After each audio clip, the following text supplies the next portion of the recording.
What a beautiful place to be on a Saturday morning. We thought we would open up with a little nigun, which, for those of you who don't know, most niguns don't have words to them. It's just music, so that you don't have to worry about looking at a program or trying to follow along. And this is a real simple one. It goes like this.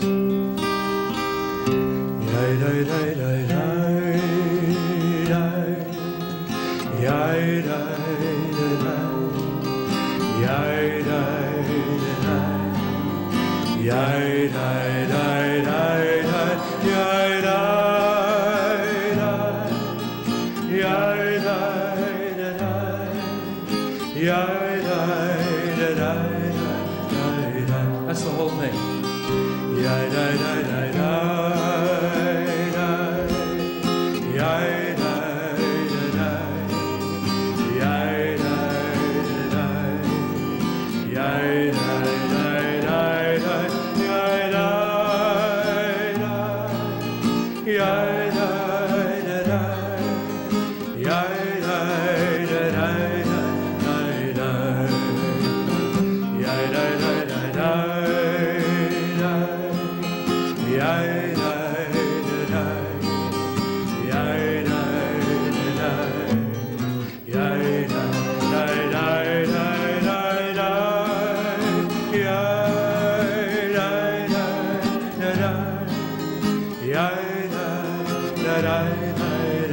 One more time.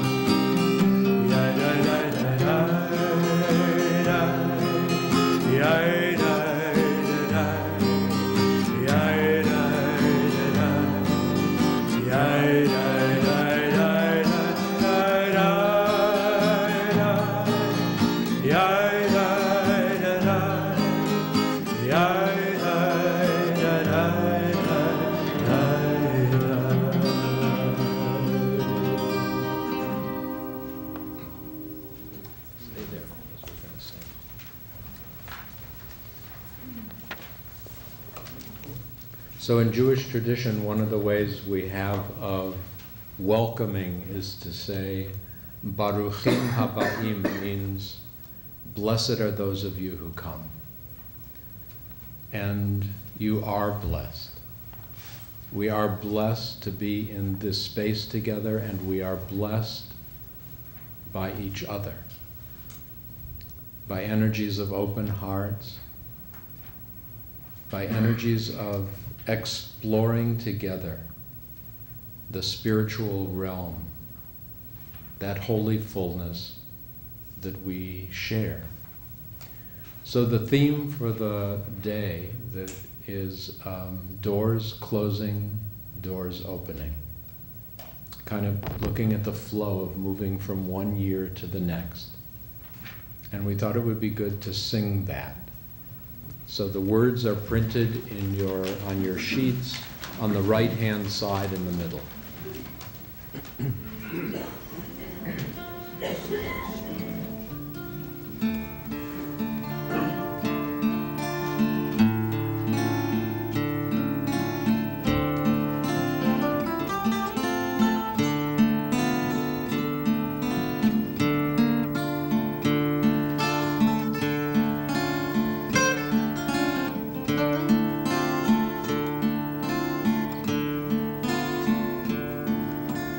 Doors closing, doors opening, doors I'm closing, doors I'm opening. I am safe, it's only change. I am safe, it's only change.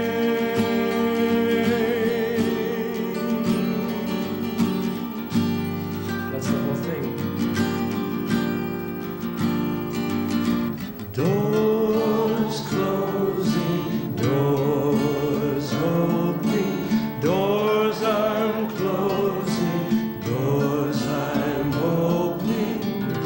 I am safe, it's only change. I am safe, it's only change.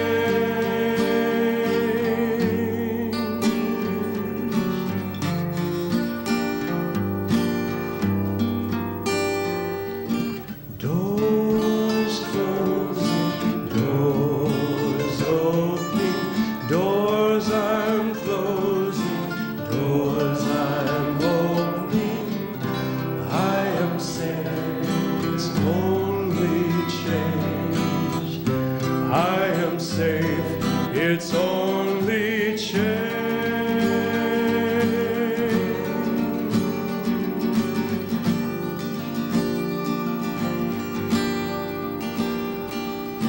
Doors closing, doors opening, doors unclosing, doors unopening. I am safe, it's only change. I am safe, it's only change.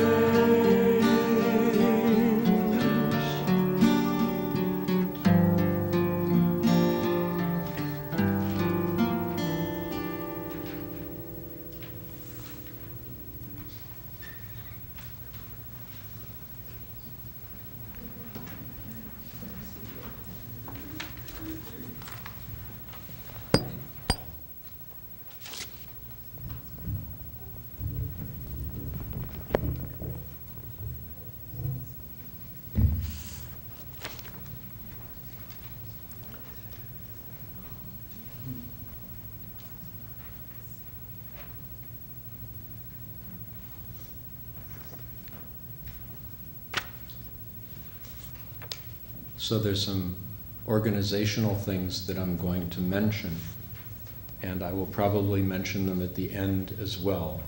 So this is practice for me, and you don't have to listen. There are index cards which are available, and the plan is that if any of you have any questions that you would like to have us address during lunch, write them on the cards. There's also a container in the back of this space as well as at the lunch space for free will offerings to support our gathering today and to support the meal that we will be sharing. I'm Rabbi Ted Falcon. I'm on the board of Camp Brotherhood, and I was asked to coordinate the program which we are already sharing, and I am honored to be able to do that. The previous years that I've participated, Father Tracy, whose dream this place is and whose dream we are now living. In past years, I was here when he was coordinating it, so it's a delightful moment. We have representatives of the three Abrahamic traditions, Jewish, Christian, and Islam. We have a special affinity, all of us, for these three traditions because we are family. We live at a time when our three traditions get along pretty much just like family. People have often said that nobody can hate each other like brothers. But it's also true that no one can love each other like brothers and like sisters. So what we hope in our sharing these moments is to be part of a circle of love and a circle of light and a circle of compassion which envelops our planet. There are other groups like ours who know that we must learn to honor each other and to open our hearts to each other. We must learn how to learn from each other, how to celebrate with each other. So we are part of something beautiful and magnificent right here, and we are part of something far greater. So may all the energies that we share contribute to a greater wholeness and to a greater healing. And may all the melodies and all the words, all the very gifted and special people from whom we will get to hear this morning. May all of us contribute to the greater celebration of what it means to be a human, what it means to be a child of God, what it means to be brothers and sisters, sharing a common planet and sharing a common dream.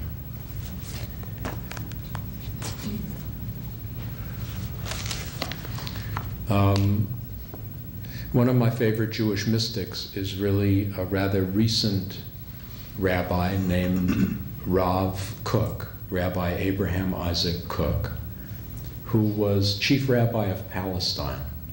I think he was born around 1865. He died in 1935. And he was unique in his capacity to feel as at home in a religious kibbutz as he was in a secular kibbutz. And I'd just like to read a paragraph from his writing.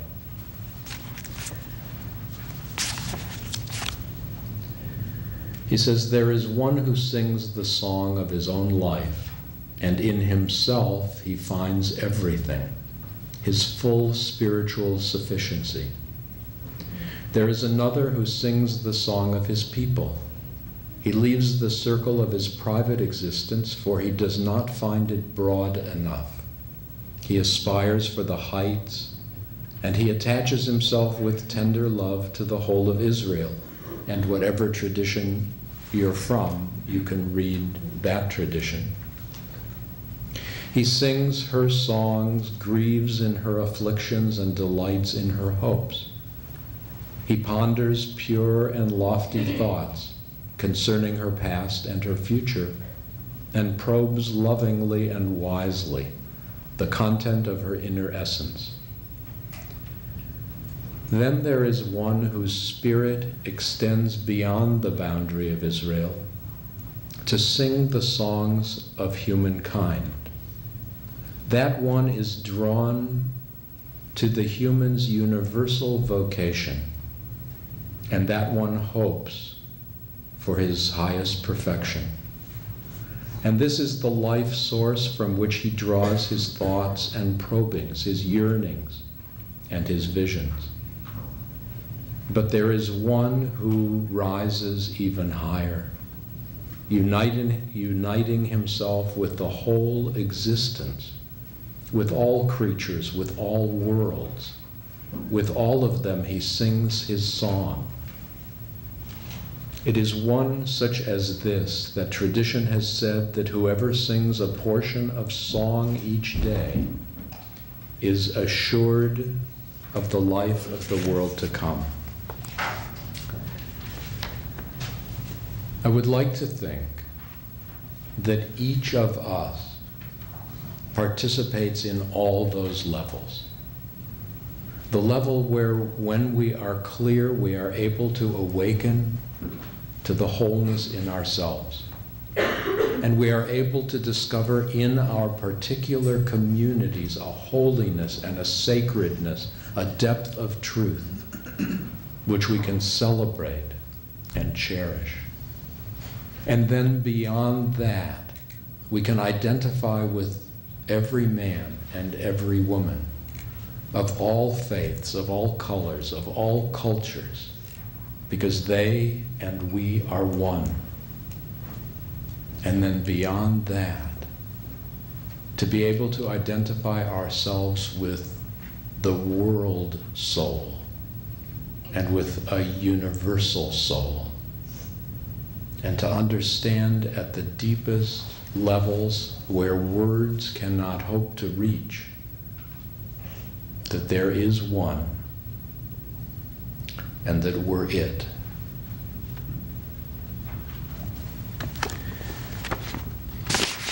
On your sheets at the bottom is a prayer of forgiveness and release. In Jewish tradition, this is a prayer that is recited before sleep. And it's one one of, for me, the most difficult prayers to say, because it asks my separate sense of self, my ego, my precious personality, to let go of the self-righteousness I carry, to let go of the wounds with which I often define myself, to let go of all the resentments that I carry that sometimes seem to be of the very fabric of who I am, to let go of all that. So what I'd like to ask you to do is, in a moment of silence, read these words to yourself, because they're heavy words to suddenly read. So for a moment, see how they are for you, and then we'll see if we can share them together.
And if you can imagine allowing these words to be real for you, allowing yourself to let go, I invite you to share them with me. And if it's not yet time, then take the sheet home with you, because the time will come when the heart will open and forgiveness will be. Sovereign of the universe, creative presence in whom all else is, help me awaken to your presence within me as I voice these words of prayer. I now forgive all who have hurt me, all who have done me wrong, whether deliberately or by accident, whether by word, by deed, or by thought, whether against my pride, my person, or my property, in this incarnation or in any other. May no one be punished on my account. May it be thy will, eternal one, my God and the God of my fathers and mothers, that I be no more bound by the wrongs which I have committed, that I be free from patterns which cause pain to me and to others, that I no longer do that which is destructive in thy sight. May my past failings be wiped away in your great mercy, eternal one, and may they not manifest through suffering and illness. Let my words, my thoughts, my meditations, and my acts flow from the fullness of your being, eternal one, source of my being, and my Redeemer.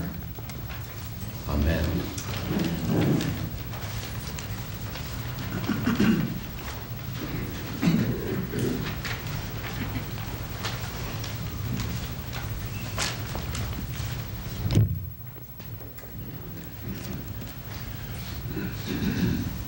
At the beginning of the Christian season of Advent, celebrated the first Sunday of December, I was struck by the selection that the lectionary gives us from the prophet Isaiah towards the very end of the book. It was a selection, I guess, that we would call a lament. The lament is no strange idiom for the Jewish community. And I think that day I wanted to learn more about that style of coming before God. And my reflections this morning will include a few passages from the 63rd and the 64th chapter of Isaiah. Look down from heaven and see from your holy and glorious habitation. Where are your zeal and your might, the yearning of your heart and your compassion? Why, O Lord, do you make us stray from your ways and harden our heart so that we do not fear you? It was not difficult to think of what needed release as I speak of the Roman Catholic tradition this year, both in the United States and even into the world. As from pretty much the beginning of this past year, we dealt with the sexual abuse scandal with the clergy. I found that in dealing with this issue throughout pretty much the whole year, both internally representing the issues with my own parish community, and also trying to speak to them as one of the advisors to our local archbishop. I found that this perhaps was one of the most complex issues to face in my public lifetime in the church. I think this issue raised for us so many questions. And as we began to uncover details that came from far and near, to realize just how we needed to cry out to God. Where are you, O God? How is it that you could let us wander? The abuse of office and relationship, not exclusive to this type of situation, was nonetheless one of those things that was immediately apparent as we began to see those who had been given a title, an office, particular responsibility, somehow having that tarnished because of allegations and sometimes, in fact, admissions of guilt. It raised further issues in terms of, are the structures that we have in place now for leadership the best for this time and place? And how can we speak to this in terms of a long tradition of hierarchical leadership in our church? Immediately, we began to probe and ask questions like, how can this be? And why is this only now being uncovered? And where did it come from? And all those things. We found that in addition to the questioning of authority and the issues like secrecy, that people began to seriously wrestle with the questions of intimacy and psychosexual health.